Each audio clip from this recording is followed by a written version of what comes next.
Well, Desiree, thanks so much for taking time to hang with me today.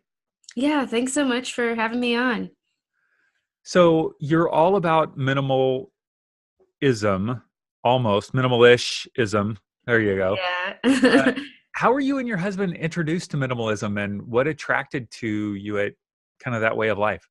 Yeah, well, so I started using the term minimalish recently, but in the beginning, it really was like kind of an introduction to minimalism for us. And it was when my daughter was about 5 months old. So I was like a brand new mom, really. And at that time, I'd gone back to work part time. I was a teacher out of the home. And I had gone back to work part time, like I said, and then I had two part time work from home jobs. And I was just like, on the days I was home, I felt like I was really drowning in my day. And So, you had her that you're taking care of, and two part-time jobs that you were working from home. yeah. And Okay. so it was a lot. It was just something like that I kind of chose so that I could be home with her a little bit, but finances were rough at that time. And it's just like kind of what I felt like I had to do. Um, so I felt like I was drowning, like I said. And the story goes, like I was at home one day with her and I was probably surrounded by clutter if I could like look back into that day, surrounded by clutter in my home, like feeling kind of like I couldn't move. Like I feel like I couldn't really move into action to do anything about it. And so I put Netflix on, right? Classic. Sure. And I like documentaries. I was waiting for my husband to get home and I saw the Minimalist documentary pop up. And so I put it on. It looked interesting. And I had not really even heard that word much before, but I put it on. And as soon as I started watching it, I thought like it would be something that my husband would actually be interested in. Once he got home, soon after I started it, we both watched it together and kind of like the rest was history from there. We looked at each other at the end and we were like, should we do this? And we were both on the same page. And that was a really great start to So, minimalism for for us. for those who haven't watched the documentary, how would you describe it? What's it all about? Yeah, it's a really cool film, and I don't even know if it's still on Netflix, but it shows different perspectives on minimalism and on kind of that idea of living with less so that you have more time to do the things that matter to you and to spend time on the things that matter to you. So it shows different perspectives. And the people who created it are the minimalists, and they're two men, but so it doesn't just show their perspective because that's not relatable to everyone. It's relatable to a lot of people, but not everyone. And so it shows perspectives of like maybe a married couple and a family. Josh, I can't think of his last name right now, but there's a big name in minimalism that's on there and talks about like minimalism with families. So that really spoke to us, and especially his perspective of like you can do this with a family. And I think what really drew us to it, for me, it was the idea of like having less stress. So it was like the deeper part, especially for me, because I felt like, okay, maybe really, like I didn't realize it all my life, but maybe physical clutter is a thing that is affecting me. And maybe I can like have access to less stress and anxiety. And I think for my husband, it was that plus like he just likes a tidy environment. And when he married me, he kind of at that point like signed on to like, okay, that's not how we're gonna live right now because I'm just not a naturally tidy person. So I think that was attractive to him as well, more than it was to me. For me, it was like, okay, less stress. Let's go for this. Yeah, yeah. So, how would you describe maybe your personal life, but then also your family's life prior to focusing on minimalism? Yeah. So before minimalism for me, I guess like even for farther back than like even I had a family, farther back before I was married, I cannot remember a life without clutter. I What would that look like? Like, what kind of clutter? Like paper Yeah, or knickknacks or what? Clothes? everything. Yeah, everything. In my personal room, like as a teenager, if I could give you a glimpse into that room, which I know is common, it's just like piles of clothes and just stuff, like books. Yeah. I mean, even just like mess, like literal mess, like, okay, a dirty dish that needed to be taken downstairs, just like real physical clutter. And then, getting married and marrying someone who's totally opposite with me, not someone that is a complete, like, maybe you could say like neat freak. And I don't use that in a negative way, not quite that much, but he's has a military background. He values like a tidy space. And so that was, a common argument for us, because I felt like, oh, you're trying to like push this life on me that I'm supposed to have a cleaner environment. And he felt like, oh, it's like serving others. If you just pick up your own stuff, it's serving the people you live with. And I just didn't get that. So, and we both, it wasn't like a huge problem, but it was definitely a common argument.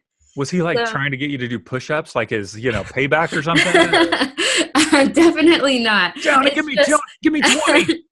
Definitely not. It was just the fact that, like, okay, I would have a mess, of my clothes in our bedroom, and his side of the bedroom would be tidy.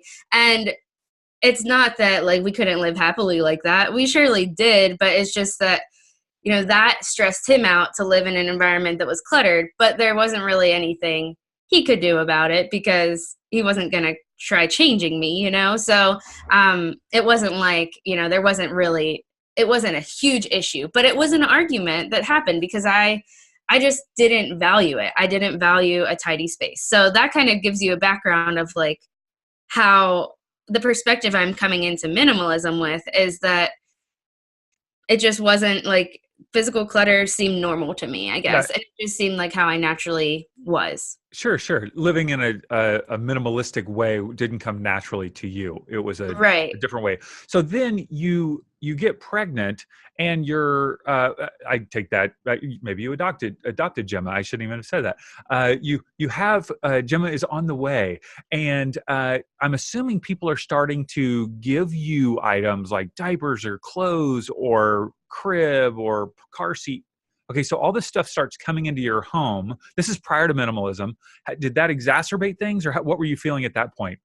Oh, yeah, for sure. And I think like at the time we had a lot of extra space in the home we were in. And that was part of the problem because we would just leave some rooms completely cluttered because we didn't even use those rooms. And that was, I think, a part of like the minimalism documentary talked about how much extra space we have in American homes even. So that's besides the point. But yeah, so what did you call that room? Did you have a name?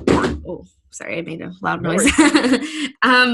It was just like we called it the big room because it was a really big room. Yes. It just kind of just had a lot of stuff in it, random stuff. And it was my office too, because I did work from home at that point.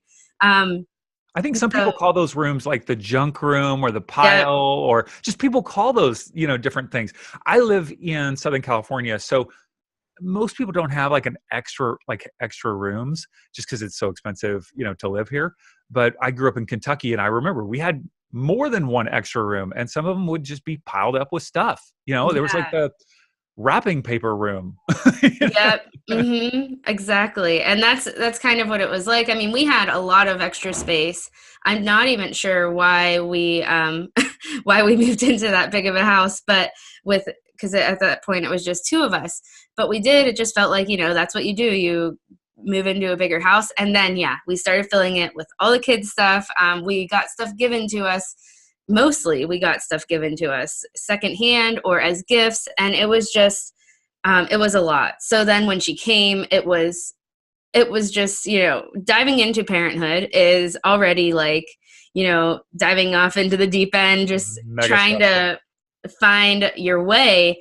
And then you have physical clutter, which is very common, that I didn't know at the time was a problem. But it was. And like I said, I had a lot on my plate and I was tired. I was burned out. I didn't know. I feel like my home was a mess. I was a mess. I was always forgetful, always rushing, really anxious. I like kind of tend towards anxiety when I am overwhelmed, and I'm easily overwhelmed. So that's just how I was. I thought that's just what life was going to be like for me, what motherhood was going to be for me.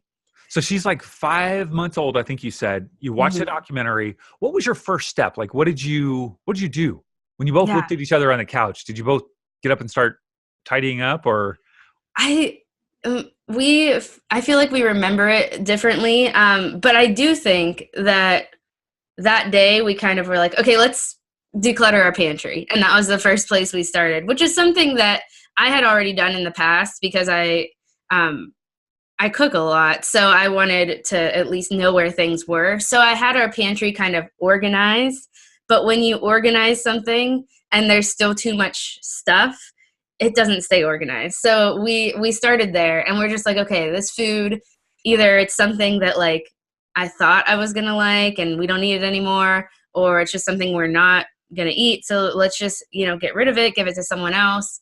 And then after that, we're actually both teachers. So we're lucky we had a week off coming up for spring break. And we took that week and we completely decluttered our home as much as we possibly could within the week. And it was pretty crazy. Like I feel like, the decluttering process gives you more clutter first because you're Right. just like swimming in it. You're taking it all out, kind of like, if you know the Marie Kondo version of it, put everything out so that you can touch it and see it. And that's what we kind of had to do. I mean, is there another way? I'm not sure, but that's what we did. And What did you do with all the stuff well, first of all, how did you go about making decisions on what you kept and what you didn't keep? And then what you didn't keep, what did you do with it? Yeah, so it's hard because I think like at that point, and still now, I have a harder time letting go of things than Nick does. And over time, it's gotten easier for me. Like it depends what it is, but still, like give me a few days and then I can feel better about letting it go. Whether What do it's you like have a hard time letting go of? it could be anything really. It could be a kitchen utensil. And for some reason, I'm just like, okay, I just need like a day to make sure I'm not going to use that. And then my mind will come to this point where I'm like, okay, yeah, why do I need that? Like I already have, I have enough. I have another spatula. I don't need two, that kind of thing. And just little things or bigger things, to But be the honest. spatula has memories. Yeah. And to be honest, that's the thing. Like there is a lot of emotion attached to stuff. And for some reason we attach our emotions to stuff and it makes it harder to let it go. But the more I decluttered, and the more I think anyone does, like it's very satisfying to see what happens. 1 second. I'm sorry. I keep having a phone call. But it's 1 second to see what happens with whenever your physical space is decluttered, and see what that does to your mental space, and see the clarity it gives you and the space it gives you to just be able to be more creative, to be less anxious.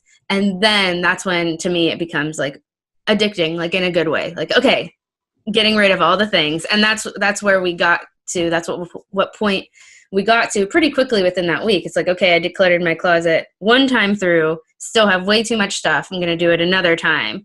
And until we get to this point where we're like, okay, this feels right. This feels like the right amount of stuff for us. And the stuff that we did get rid of, we donated a lot of it at that time to Goodwill. And it's hard because it was like huge amounts and we wanted to donate as much of it as possible.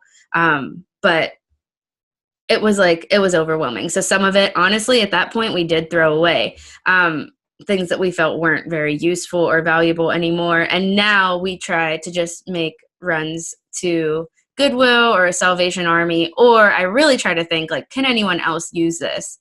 But I don't want to add to like my friends or family's clutter. So I try to only do that if I really think it's something that they could use. So I heard that you got rid of a number of clothing items. What are some other things that you got rid of on that first purge? Yeah. Definitely our closet was a huge one. Baby stuff now, well, on the initial purge, we did get rid of a lot of baby stuff. We just had too much of it for one baby.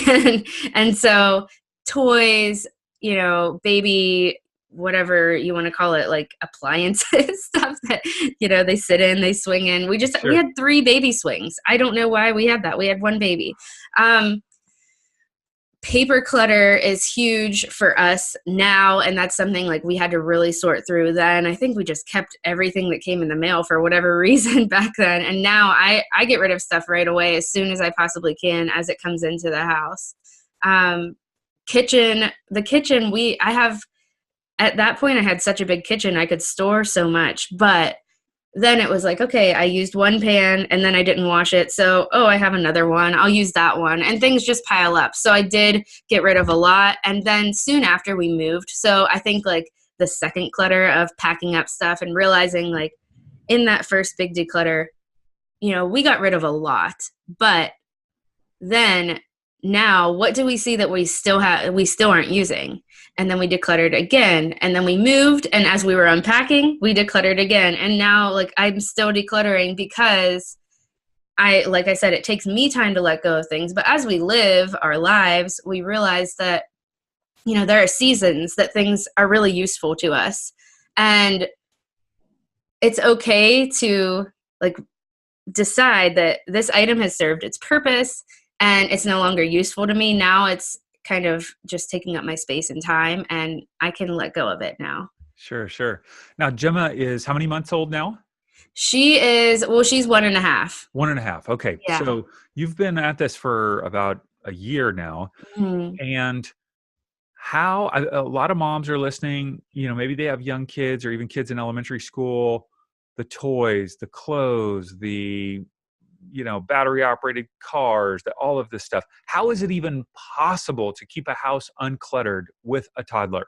Give me some of your tips. How are you doing this on a daily basis? Yeah. 1 second. I'm sorry. I'm going to text my husband because he keeps calling me. And Yeah, no worries. Not a problem. He knows I have this, but no problem. He's probably worried.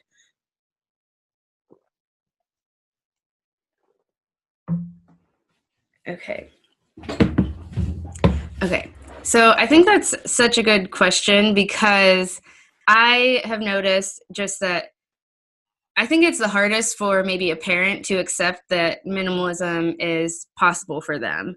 And it's also part of the reason why not that I don't use the word minimalism, I still do because that's the word people know, right? But why I've kind of adapted my own version of that because with a toddler, it's felt a little bit like I needed a little bit more freedom than the term minimalism offers. So I'll explain that a little bit. But it seems like with a kid, like how can you even do this, right? Like it's just they make messes all day, and they do this. There's nothing stopping them from that. Like especially even at that age, even if I've minimized even if I got rid of all of her toys, like she would dump out the kitchen cupboard. She needs to play, and play is a good thing. So I recognize that I have one kid, and someone that could be listening to this, like maybe they have 4, and of course that it's going to be different for them. And Gemma, is also still like at the point where I can make her decisions on how many toys she has for her without any fuss. But still, for me, what I cling to now and what I think that I'll continue to cling to is that minimalism is possible with a toddler, with kids, because I'm the parent, like my husband and I are the parents, and we get to decide like what the tone of our home is going to be. And so if we want that to be a calm and uncluttered environment, if we feel like that's valuable, then that's what we're going to fight for.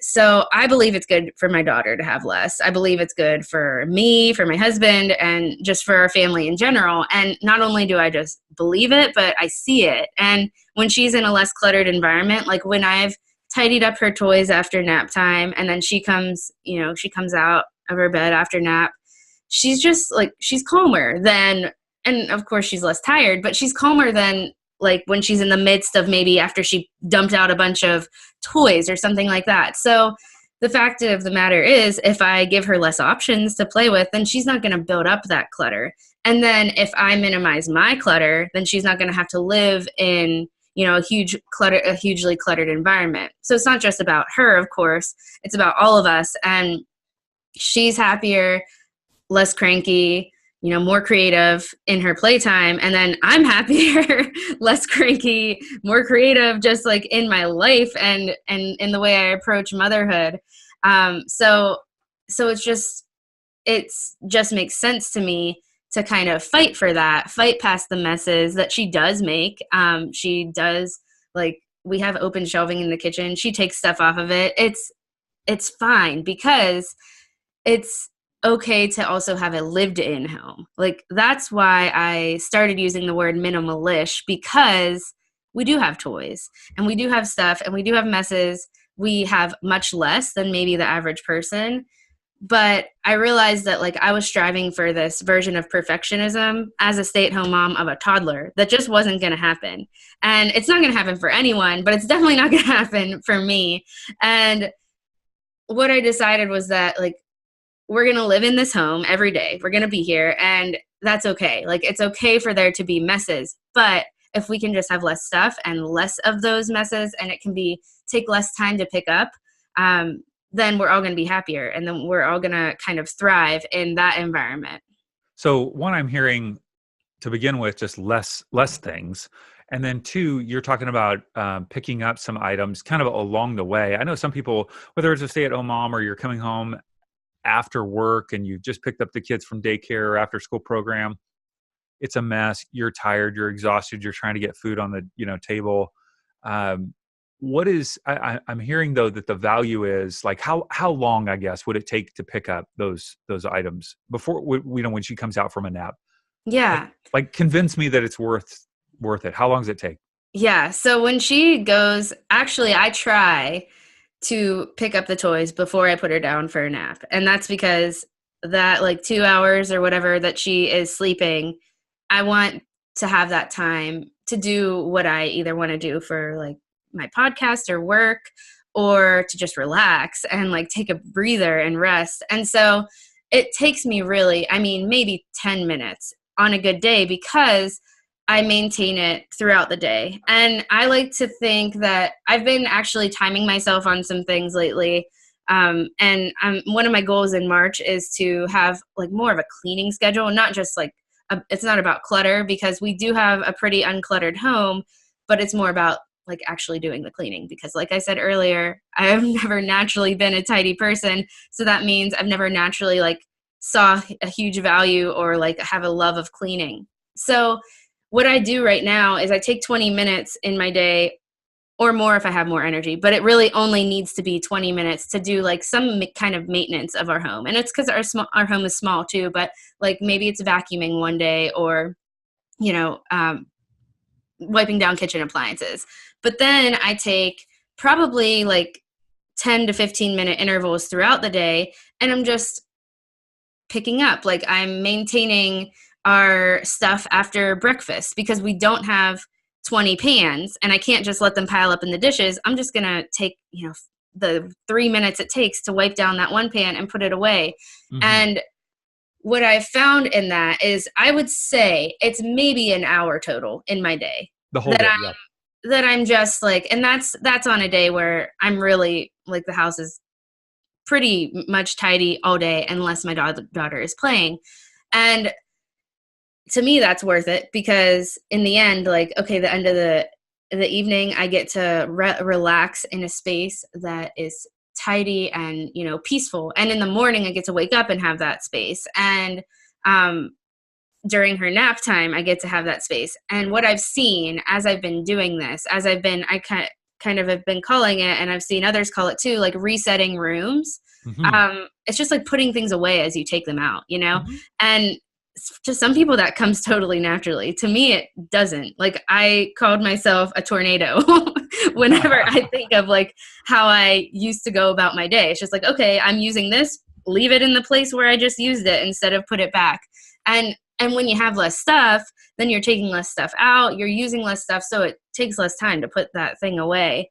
And that, to me, has been, like, I've been so much more creative. I've been so much calmer. I've been happier. I've loved my home more. I've been a happier mom since I've been doing that. So it's like, okay, if it takes an hour altogether, like, between the 5 minutes that I cleaned up the dishes after breakfast and the, maybe 15 minutes it takes to tidy up her stuff before her nap, then that hour, if it's an hour, is worth it. Sure. My wife and I have a bit of this, flavor too, where I am more of a natural tidy up. Everything's got a spot, organized, except for drawers. I don't mind shoving things in drawers. I'm a drawer shover.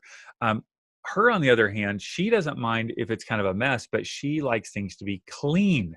So I can actually go quite a while if it's not clean, as long as it's tidy. So it's kind of a good combo. But we will do that even if we go on vacation. We don't go on a vacation a lot, but if it's a weekend away or something, we're going to see my parents. It is so good to walk back in the house and everything is in place. There's not a Oh, dish in the yeah. sink. The pillows are perfectly placed on the couch. Like, everything's dialed in. Oh, that is the best feeling ever, to walk back in from vacation and a tornado has not hit. Can't do it all the time.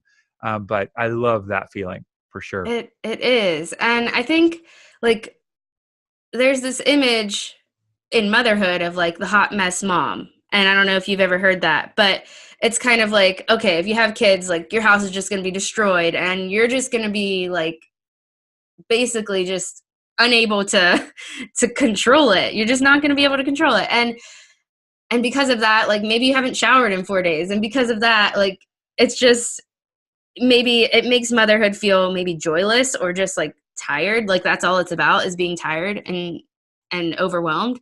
And I think that's why cleaning up and tidying up, like both of those things together, it's not just about like having a clean home so that when someone else comes in, maybe they can like think you have it put together. It's not just about like looking like you have your life together. It's a form of self-care. Like, I just posted that today on an Instagram story, because I've been learning that like literally tidying up and cleaning up is something that is like caring for myself, not just my family, but for myself too. That's wonderful. I work from home. My wife is a kindergarten teacher. So I either work in an office that we have or on the couch, actually in our living room. And I have to have our living room just dialed in. Like, there's nothing out of place. It's just dialed Yeah. in order for me to feel the most creative, the most clear-headed. And sometimes I'll take a picture of our home, because I decorate it kind of fun and playful sometimes. And I'll take a picture, post it on Facebook just for friends to see. And people will always comment, "Does anybody live there?" Like, of course we live here. It's awesome. Uh, Yeah. and they go, "Does it always look like that?" I'm like, "Yeah, pretty much." Yeah. I mean, before we go to bed at night, we put the pillows back, we put the remotes back in the remote holder, or whatever it is. It's not perfect all the time, but there is that sense of when you wake up in the morning, things are in place. It feels good. So tell me about, I don't know if you have family that lives nearby, but I know when we had kids that were young, the gifts from grandparents or friends were all well-meaning and good, but they were like a you know, uh, a tornado coming into the home, the amount of gifts. Did you have conversations with your guys' relatives, or how did that play out? Yeah. So we do have family that's really close now since we've moved. And it's been, I love it. Like, I'm very close with my family. I love being close to them. But Gemma is the first grandchild on both Oh sides. my. So you probably might know what that means. She's totally spoiled, and she does get gifts. And it's funny because, like, my husband and I talked about it as soon as we lived here, but even before we lived here, we would just get stuff in the mail. We would, they would come visit and just bring bags of stuff. And I think it overwhelmed him even before minimalism. But what's happened since is that we've definitely had conversations about it with them. Like, I think we showed them all the minimalist documentary just because it's been so life-changing for us. Not with the intentions of like give us less stuff, but just because we feel like it's life-changing. So what I've realized, though, now that I see my mom almost every day, and I see my mom and dad almost every day, and I see my grandma almost every day, and my grandma is like the biggest giver of gifts, is that they love to give. Like, my family loves to give, and they know our values, and they respect our values. But the biggest thing I've had to do, and it wasn't very hard for me to do, but I think it was a little bit harder for my husband. Well, we talked about it, and the biggest thing is just to accept it, because I've decided to like shift my mindset about it and look at it as a blessing, which it like I've hardly ever bought any clothes for Gemma or any toys because of how much is given to us. And so that's a financial blessing. But regardless if it's like a tornado of stuff or not, I see that it brings them joy to give her things. And like I said, so we've had the conversation. And so there is a respect on their side. And I just know that they would give us so much more if they weren't thinking about us, you know? So they do think about us and they think about our values. But still, like Gemma might come home with a new thing, like every other time they're with her. And it might just be like anywhere from a small stuffed animal to like, you know, something bigger. But what do you do? Like if you go, okay, we've already got this, or this is getting too much. Like, right. do you give it away? Do you put it in the closet? Like, what do you do with it? Yeah. So there are a couple things that I do. And one thing is if it's a bigger item, sometimes it comes into our house for a little bit and then it goes to grandma's house. Like if I see that it's something bigger and it's something that like, let's just see how much she uses it basically.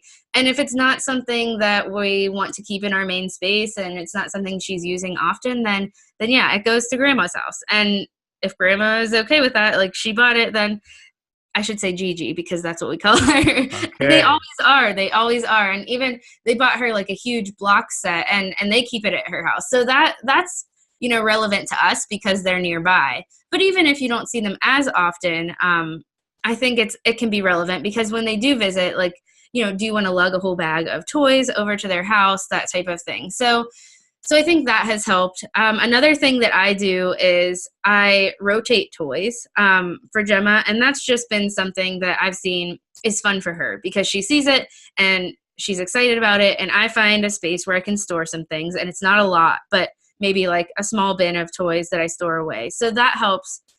If it is something that maybe like, okay, we already have like 20 stuffed animals. We do have a lot of stuffed animals. I won't lie about that. Then, okay, maybe we have like one little basket of the extra ones that go away.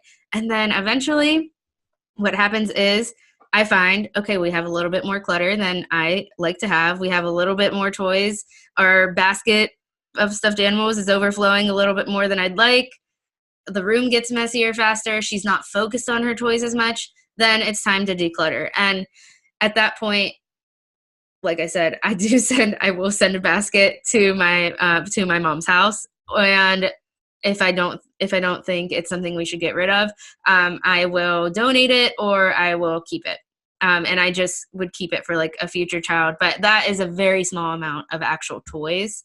I don't keep that many toys because I think they are really easy to regain. Like Sure. find them at Goodwill, or you know, Gigi's gonna get it for us when we have, maybe if we do have another baby down the road, that kind of thing. I think you just tell them when you get the urge to buy her something, think about the monetary amount. If it's $25, just feel free to buy us a $25 Target gift card. Like it'll be yeah. you know, she will love that gift card. We'll let her play with that gift card. Yeah, exactly. There you go. And that's a great plan too. Like, I think it's just whatever works for you because there are, you know, if you want to talk to, well, actually what we did for her birthday was we made a list, and there's the option to make like a registry for her birthday on Target. So we had a lot of family here for her birthday. Like we went big with a first birthday in our small house with a lot of family. We have big family. And a lot of people did get us gift cards because they saw like, this is our list, and not to be mean and not to be offensive, but like people know what our values are when it comes to just not having clutter. And it doesn't mean that like, because it doesn't mean they can't get her something. That's the thing. Like, I just don't want minimalism. And something I realized when I was trying to like strive for perfection in that area, within minimalism, because I did, and it started to feel like something I was burning out in. And that's when I started saying like minimalish. I realized that it can steal your joy. Like it can just steal it. It's supposed to be about having less stuff so that you can have more joy, and have more time to do the things you care about and to just focus on the things you care about. But what it can become is kind of like this game or this competition of like who has less stuff, you know? Mm-hmm. So, or like maybe it can feel, I don't know. I just don't want it to ever feel like I'm better than someone else because I have an uncluttered home, you know? Sure, sure. It's something that is just valuable to me. So I don't want it to steal my joy because I'm stressed out about someone bringing me stuff, and I don't want it to steal their joy. So like the conversation of is usually between my mom and I, even if we're out together and she wants to buy her something, is she doesn't need it. You don't have to buy it for her. She'll be happy without it. But if it makes you really happy and if you really want to buy it for her and she knows like if it's small versus big, then that's better. So I feel like, you know, I also don't want it to be a financial stress that they feel like, oh, I want to get her gifts because she likes it. And it's true, she does. Like she's so happy when you give her something, but she's also 1.5 and she'll be happy without it too, you know? Right, right. I have some friends who have 10 million kids, and their house is a disaster. And if they were sitting right here, you know, they would laugh because they'd be like, yes, Yeah. our house is an absolute disaster. And when they have kids' birthday parties, and they have them, it feels like every other month, they actually have people donate to a cause rather than Yeah. give the kids stuff. And I thought that was so cool, whether it's a link or, you know, bring cash or a check, and they raise money for different causes that are important. And actually that child even gets excited about, you know, that particular cause, and they build it into their kind of family values. That's a cool idea, huh? Yeah, it is. There's so many options for birthday parties. First of all, you can just not have one, but also like if you do want to have one, you can do a no gifts party, and you know, some people that won't fly with, but it's Right. just there's just so many options. Yeah. Now, this is, if people have not listened to this interview, I asked a question to a gentleman a couple of weeks ago. His name's Fred Hill. He's the founder of Ronald McDonald Houses, and which is amazing. Are you familiar with Ronald McDonald House Yeah, at yeah. all? Yeah. So I asked him at the end, because he owns a couple of Ronald McDonald McDonald restaurants. Mhm. He's an operator, and I asked him because when I was a kid, I'm a little bit older than you. We would Mhm. have McDonald's birthday parties, and you would have a birthday party at McDonald's. Have you ever even heard of that? I don't think so. Yes. And Ronald would actually show up to the That is party. pretty cool. And you got like this super healthy Happy Meal, and everybody got a little toy, you know, it was awesome. Yeah. Anyway, That's awesome. so let's say that so you've got a spouse who is maybe like you. You know, maybe it's on the opposite. The person who's listening is the more tidy one, and they're living with a partner or spouse that's kind of like you, and maybe you dug your feet in, and your husband was like, hey, we want to be minimalist. You're like, no, no, no, I'm a tornado. I feel really connected to that identity. Like, what would you say to the tidy spouse or the tidy partner on how to handle that situation? Yeah. So, and I think that like what you just said is true of me before I was able to like see minimalism through that documentary and understand what it was, is that I did feel like it was something about me that was, he was saying like, and I say this because this is like an argument that we would have, is I was like, well, this is just who I am, like I'm just not tidy, and like that must be something you just don't like about me, you know? So I do think it's something to be careful about, and not push on someone, because when you're that close to someone, sometimes it's hardest to hear it from that person, you Right. know, because it is very personal. It's like you want this person to accept all of you, and I can say that I think my husband does accept all of me, but that doesn't mean that like, you know, you're not. There's certain points that aren't gonna. Obviously, there are arguments, but when you hear them, you know, maybe asking you to do something differently, it can become very personal, and maybe like there's a lot of emotions attached to that. So a couple of things that I've actually had this question from some friends, and a couple of things that I tell them is to, one, have an honest conversation with them about why you want to do it. So not just like, hey, really cool, we could have a decluttered home. Like, think of this, if we just get rid of all of our stuff, like we could have less to clean up. Like, no, what's the deeper part of it? Because that's what really gets me. And when I watched, like I said, when I watched that documentary, I really connected to the thought of like less anxiety and the deeper stuff, like the fact that we just don't need all this space that we are living in, or we just don't need all this stuff. Like the consumerism in America, like that's the stuff that gets to me. So the why, I think is important for you to have and for you to talk to them about. Why is it going to help your family? Why do you want to live more intentionally in this way? But if that doesn't work, and if that doesn't get to them, that's okay. It's okay for them to still have their own opinions about it. I would never want that to be like, okay, I just told them, like, poured my heart out and they don't care. Like they still don't want to get rid of their stuff. Like also that person might be really attached to their stuff, and that's normal too. I mean, it shouldn't be necessarily, but it just is. So then I think the next step could be to just do it on your own, but for your own stuff. So don't touch their stuff, because that could really lead to a lot of problems. But start living in the way that you would want your family to live together when it comes to your own stuff. And maybe they'll see maybe the actual like emotional and mental like clarity and happiness that comes from that. And another thing that I always say is I have to hear something from like maybe a few different sources before it really sinks in. And so my husband will always say, like, I told you that, but you had to hear it from someone else. I'm like, yeah, because it can be, like I said in the beginning, like it can be very personal when the person you're living with tells you it. So it's like, I have to hear it from someone else. And I'm like, okay, yeah, I know I will credit you, Nick, that you told me at first, but like now I have to hear it from a couple other places.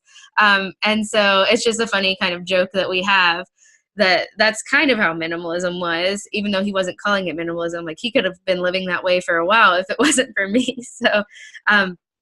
So yeah, another thing is to maybe somehow, like without pushing it on them, like show them other opinions on it. Do you know what I mean? So like, sure, maybe say like, let's watch this documentary. It's really cool, before we even talk about minimalism. Yeah. And then that, your spouse or your partner, like what would work for them? Would it be helpful for them to watch something, or, maybe listen to a podcast before you go telling them like, oh, I'd love to change our home in this way, and then you can approach it? Or do they want to hear like your reasoning behind it? All right, Desirae, I've got an amazing business idea for you. Are you ready? Yeah. Here it is. You offer to make phone calls to that messy spouse. All right. Yes. It could be either obviously at their cell or their workplace. And you pose as a producer for the show Hoarders.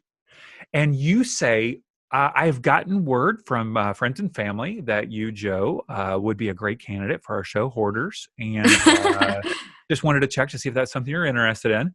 You could charge for that. That is so true. That's perfect, because that's the thing. Like I said, you don't want to hear it from the person closest to you. But if you hear it from someone else, it's like, oh yeah, honey, I got this call from a Hoarders producer yesterday. What is that? I didn't think our house was that bad. They'd be like, well, yeah, I've been thinking that actually. That's a business. I think it is. That's $100 a call. $100 a call. You could do it. I like that. So a couple more questions. Does minimalism impact your life more than your home environment, whether it's, I don't know, time management or meal planning or friendships or, I don't know, like your car, your trunk, your glove compartment? How does minimalism impact other areas of life, if it does? Yeah, so it definitely does. And it's funny that you mentioned the car, because that's one area of my life where I still need to approach. I was literally thinking about that this morning. I was like, that's going to maybe be my goal next month or something when I'm ready for it.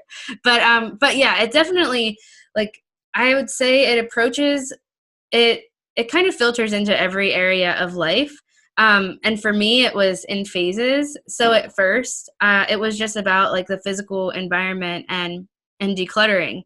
And I knew it was going to have those, like I was hoping for less stress and less anxiety, because that's what really attracted me to it. But I didn't know what that would feel like. So once I saw what that felt like, then I kind of had, okay, now I have more time and space, but what's next? And I think with minimalism, there's a side to it that isn't as pretty for Instagram. Like, it's really pretty to post decluttered homes, but there's a deeper side to it. And that's like the have less stuff so that you have more time for the things that you really care about. And so it's kind of like intentional living. And that's really where, like, that's kind of my space in minimalism. Like, that's what I grasp onto. I love my decluttered home, but like, I love that I get to live with more intention, and I love what that's done for me. So I've really dived into lately, like, simplifying the deeper stuff, and simplifying my schedule was kind of the first thing for me. I'm a homebody. I like to be at home. I'm like super blessed that I get to stay at home with Gemma and work from home right now. And I was trying really hard to like be this person I wasn't in my schedule. I was like, we need to do all the activities because that will make Gemma happy and that makes me a good mom, you know? But then I looked at what's in my day that's stressing me out. And it was just, I had too much. I was trying to do too much. So I like to be home and I like to move slower. And so I do. And that's given me even more time to just take those, 5-minute decluttering sessions throughout the day. So decluttering my schedule. And I talk about that a lot because I think, there's this whole version of minimalism that's like intentional living and then like slow living. And then for me, it's been mindset. So I've had more time and space to kind of do some self-discovery, do some personal development. Like, who am I actually? And who am I trying to be that just like doesn't fit? And then how can I make sure that like I'm accepting myself for who I am, and now I'm molding my life to that. And I'm actually like now enjoying my life because I got rid of the physical clutter. So now I can actually think through these deeper things that matter. And just that's really been where the big difference has come. And yes, it comes into meal planning as well. I cook because we've been on a budget actually and trying to pay off debt. So I've started cooking everything in the house, which was really hard at first. But then I'm like, okay, well, if I'm going to cook every meal in the house, and my husband helps when he can, but he's really busy. If I'm going to do this, then how do I enjoy it? Like, how do I declutter that in a way? Like, I can use the word declutter. It doesn't maybe make sense, but like, how can I simplify that? Because it doesn't have to look like, this other person that you follow on social media. It can just look simpler. Like it's basically fitting your life into and molding your life to who you are. And that can happen whenever you don't have all the physical stuff like cluttering your mind. I love it. One of the strategies that I know you've shared on social media recently, we're talking in the month of March 2019, no matter when you're listening, but you wanted to make March kind of a no spend month. What does that mean, first of all, and how's it going? We're a 1 week in. Yeah. So it can mean a couple different things depending on who you are. Like there is a more extreme version of no spend month where you literally like you stock up your groceries for that month and then you're done. Like you're not spending a dime that month except for like your bills. For us, I maybe want to do that in the future. We'll see. We really value like fresh foods and produce. So I don't know that would work for us. But for us, what we're doing, and I've kind of seen a couple other people, I like kind of follow the debt-free community on Instagram for inspiration. I've seen a couple other people doing it. It's just kind of you really budget. It's like, okay, there's a budget and then there's like really budgeting to the point where you're planning out, like there's maybe a miscellaneous category in your budget and you're planning out what you're spending within that as well as you can. And so the days where I'm saying like, okay, I succeeded in my no spend month are the days when I'm not like forgetting, this is something I did do, so I'll use it as an example. I'm not forgetting that I had a gift to buy for a family member. So it's going well because, or like, it's not a day, you can say I'll budget for maybe like time at a coffee shop once a week. And I'm going to work during that time. That's self-care. I'm going to spend money on just a coffee. So it's going to be like $2 instead of $5. That's fine. If you plan that ahead for like my no spend month, I should say, if I plan it ahead, not you. But then if I just like am headed out for groceries and I need to grab a coffee at Starbucks, like that doesn't count. So I guess like I'm trying to track it on a calendar and just say if I've accomplished my goal that day, it's like a day by day thing. So it's gone well because most days so far a weekend I've done well. But yeah, we have had a couple slip ups, just like mostly I forgot about a gift I needed to buy, but that's okay. So there is room in our budget for it. It's just about kind of trying to keep that room so that we can put that towards debt. You could have regifted something that your Gigi gave Gemma. I know. Well, she's a little bit older than that. Well, so we will obviously point everybody toward your website and your podcast. Minimalish podcast is available on iTunes and probably all the places. And so we want to make sure that people, if they want to dive deeper into what you're all about and what you're sharing. I loved your episode recently on kind of getting clear about your values and your time and what you're doing kind of just in terms of your priorities. That was great. I love your word for the year is thrive. That's a great word. So good. So yeah, thank you so much. Yeah. And I just appreciate you sharing about your own journey, and that will definitely inspire other moms. The URL that we'll direct people to, what's the best place for them to find you? I know on Instagram, of course, as well.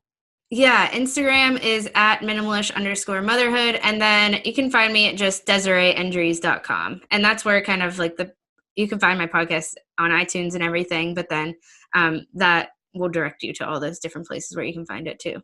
DesireeEndres.com and minimalish_motherhood on Instagram. So we'll make sure we get all that in the show notes. People can find that at launchyourself.today.